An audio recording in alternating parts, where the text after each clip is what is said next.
right, so welcome back to the Daily Facts. We're getting into the second part of the Stephen K. Bannon and others indictment. So we went over this. I want to play this news piece for you to kind of get you up to date on the latest. Granted, this was on August 21st of 2020, but it's the last of that we've heard thus far on this case. So let's take a listen.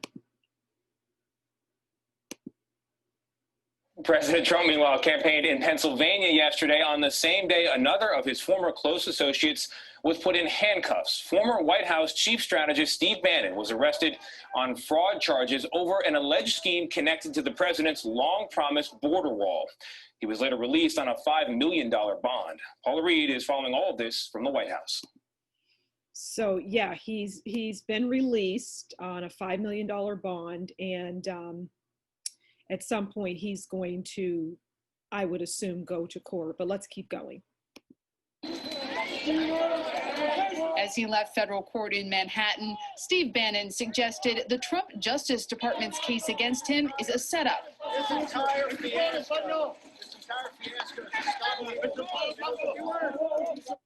Now we're going to continue to read through the indictment, and you can decide whether you believe it's a fiasco.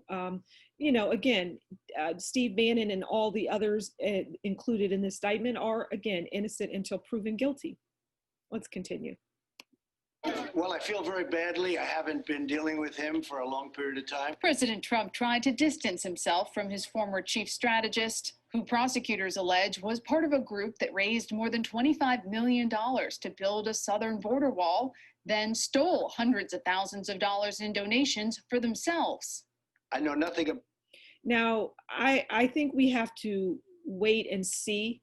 I mean, the documents seem pretty, like it's telling you that they did in fact take the money and steal the money, but it's, in all fairness, we need to understand the facts. And there has been no court case, so there's no back and forth between the prosecutor and the defendant's attorney. So let's continue. Project other than I didn't like when I read about it, I didn't like it. Bannon pleaded not guilty to charges of wire fraud and money laundering and was released on a $5 million bond after being arrested that morning on a yacht off the coast of Connecticut.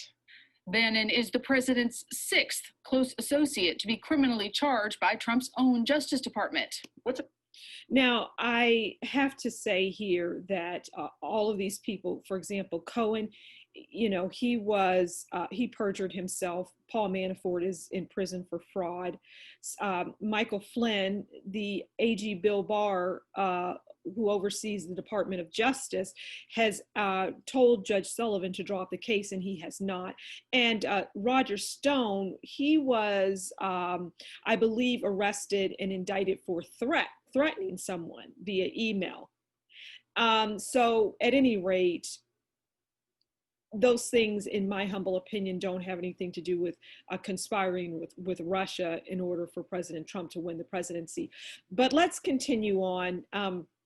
This just shows the defendants, Brian Kolfage, Andrew Battolato, and Timothy Shea, again, along with Stephen K. Bannon. They are indicted for conspiracy to commit wire fraud and conspiracy to commit money laundering. And once again, they are all innocent until proven guilty. So we're going to next get into the indictment. All right, let's go ahead and get into it. Let's begin where we left off from part one. Moreover, Brian Kolfage, Stephen Bannon, and Andrew Battolato, the defendants, made and caused to be made a series of representations and gave assurances to the crowdfunding website intended to induce the crowdfunding website to release the donor funds to rebuild the wall. These assurances included, among other things, written bylaws with conflict of interest provisions and compensation restrictions precluding insiders like Kolfage, among others, from improperly misappropriating donor funds, and a promise that Kolfage will take no salary and will personally not take a penny of compensation from these donations. Kolfage, Bannon, and Badolato also agreed that donors would have to opt in to having their contribution redirected from the crowdfunding website to We Build the Wall. Okay, so they're saying that Kolfage is not taking a salary, there won't be any personal compensation, but we know in part one that that was not the case. Steve Bannon was taking money, I think it was up to 100,000, and Kolfage, I do believe, was getting a salary, or there was money being funneled from one direction, from one place, I'm sorry, into another to give to Kolfage. But you can go back to part one and it'll explain that. All right, the use of We Build the Wall to perpetrate the fraud. Beginning in January 2019, Brian Kolfage, Stephen Bannon, Andrew Badolato, and Timothy Shea, the defendants, caused We Build the Wall to mislead donors, promising them repeatedly that 100% of the funds would be used for construction of a wall, and that Kolfage, in particular, would take no salary or compensation from the new organization. And they keep reiterating that because it was stated, and I do believe that Steve Bannon came out and said that very thing.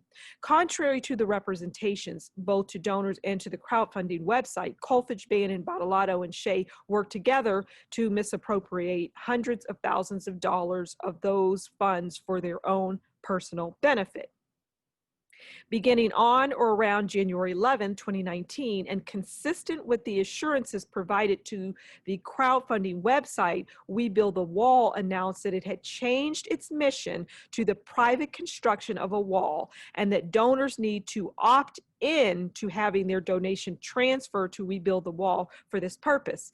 In essence, under We Build the Wall's agreement with the crowdfunding website, Brian Kolfage, Stephen Bannon, and Andrew Badolato, the defendants, had to effectively re-raise the approximately $20 million they had already raised from donors by convincing them to opt in and thereby permit their donations to be transferred to We Build the Wall. To do so, Brian Kolfage, Stephen Bannon, and Andrew Badolato, the defendants, caused We Build the Wall to promise donors that 100% of funds raised would be used toward the construction of a wall, and that not a penny would be used to compensate Kolfage.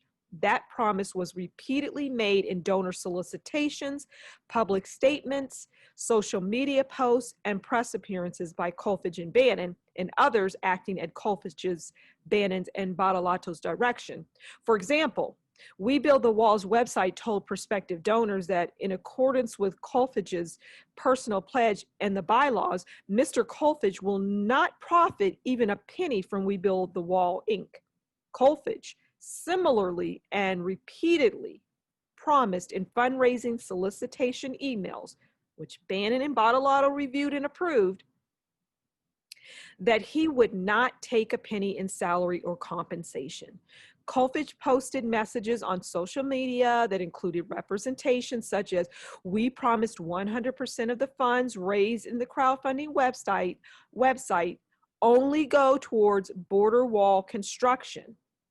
Now, you know, there's no, I mean, I guess you could look at that. One could say, okay, border wall construction, but what would be involved in the border wall construction? And maybe there's some bullets underneath that. And maybe part of the border wall construction could be, you know, hiring an HR person, providing money for the transportation of supplies and individuals to get to the site. So, you know, I'm just putting that out there as a possibility, right? All money donated to the We Build the Wall campaign goes directly to Wall, not anyone's pocket, and I'm talking nothing, zero. In fact, Kolfage went so far as to send mass emails to his donors asking them to purchase coffee from his unrelated business, telling donors that the coffee company was the only way he keeps his family fed and a roof over their head, because Kolfage was taking no compensation from We Build the Wall.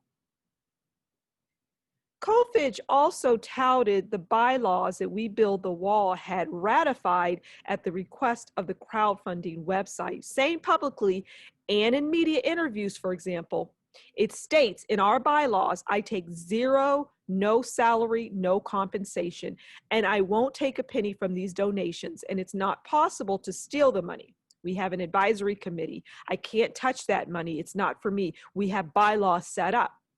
And again, they're innocent until proven guilty. There will be potentially a court case before a judge and probably jurors, unless they choose to have just a judge trial. I'm imagining they'll all be tried separately. So there could be a reason why this money was going in different directions, because the case has not been put together and we haven't seen an actual court case, right? We don't know.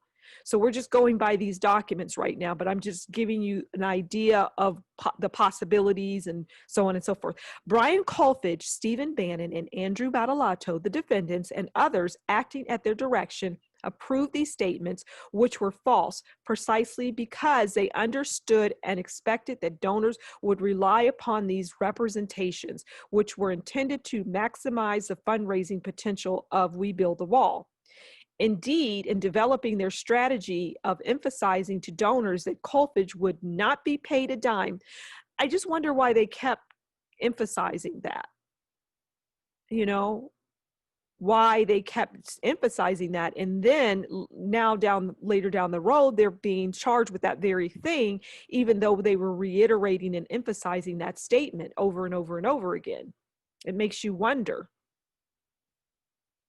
I don't know. I'm sorry, I'm not sure where I left off, but we'll say strategy of emphasizing to donors that Colfidge would not be paid a dime. Bannon and Battolato, in a text message exchange, discussed how that message would help drive fundraising and opt-ins by prior donors because it would, as Battolato stated, become the most talked about media narrative ever, since it removes all self-interest taint and gives Brian Colfidge sainthood. For that reason, Battolato insisted that the statement that Colfidge will not take a penny of compensation be included in the email to We Build the Wall's donors about the opt-in process, explaining in an email that this statement was a material item to donors. Okay, so that explains it. But again, we have to actually get to court and hear the case, because this is what they're basing it off of. Those who created the indictment, put together this indictment. It's they're giving their interpretation of it. I mean, it still looks damning to me.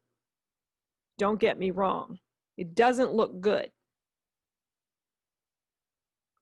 Moreover, in addition to statements that Brian Colfidge, the defendant, would not be paid a dime, Colfidge, Stephen Bannon, and Andrew Battolato, the defendants, conveyed that others in the leadership of We Build the Wall and its advisory board, which Bannon chaired, would not be compensated. For example, Colfidge wrote on social media, I thought it was pretty clear. I made a promise that I would never take a penny. 100% of fundraising through donations will only go towards the wall. 100% means 100%.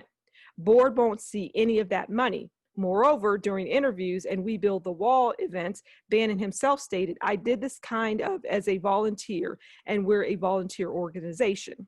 Okay, so they're saying that all the money goes to the wall, period, end of story, full stop. Donors took notice of this core narrative and told Brian Colfidge, the defendant, and others working for We Build the Wall that it mattered to them. Some of those donors wrote directly to Colfidge that they did not have a lot of money and were skeptical about online fundraising campaigns, but they were giving what they could because they trusted Colfidge would keep his word about how their donations would be spent. Colfidge also wrote to prospective donors who raised concerns, assuring the donors in private messages that he was not being compensated. These false assurances successfully induced donors to give money to We Build the Wall and to opt in to have their prior donations transferred to We Build the Wall's new nonprofit entity. Of the original 20 million raised from hundreds of thousands of donors, most of the donors agreed to opt in and allow their donations to be transferred to rebuild the wall under the false premise that 100% of fundraising through donations will only go towards the wall, and that Brian Kolfage, the defendant, would not take any compensation for his work. Moreover, We Build the Wall continued to raise new funds from additional donors based on those false representations. In total, between the beginning of the opt-in period in January 2019 and October 2019, We Build the Wall raised approximately $25 million in new or opted-in donor funds under the false assurance that 100% of money donated would go to construction of the wall. So that's really looks like the sticking point there, that money was meant to 100% go to build the wall. And they are continuously making you aware of that. The defendant's self-enrichment from We Build the Wall's funds. Okay, so now we're going to get into how they allegedly enriched themselves. Despite these repeated assurances, the public narrative deliberately crafted by Brian Kolfage, Stephen Bannon, and Andrew Bottolato, the defendants, and others was false. In fact, although We Build the Wall spent money on the construction of a border wall, hundreds of thousands of dollars were siphoned out of We Build the Wall for the personal use and benefit of Kolfage, Bannon, Bottolato, and Timothy Shea, the defendant. Indeed, despite Kolfage's numerous public statements that he was not taking a salary or getting a penny in compensation, within days of launching We Build the Wall, Kolfage, working primarily with Bannon and Bottolato, reached a secret agreement whereby Kolfage would be covertly paid $100,000 upfront and then $20,000 per month. Because that arrangement was directly contrary to the defendant's repeated public representations, Kolfage, Bannon, Bottolato, Shea, and others schemed to pass these payments to Kolfage indirectly from We Build the Wall through third parties, including entities under the control of Bannon and Shea. To preserve the secrecy of the arrangement to pay Brian Kolfage, the defendant, with We Build the Wall's donor funds, Stephen Bannon, the defendant, agreed to pass payments from We Build the Wall to Kolfage through Nonprofit One, which, as noted above, was controlled by Bannon with the assistance of Andrew Bottolato, the defendants, and others. In approving that arrangement, Bannon made clear in a text message to Bottolato that there would be no deals.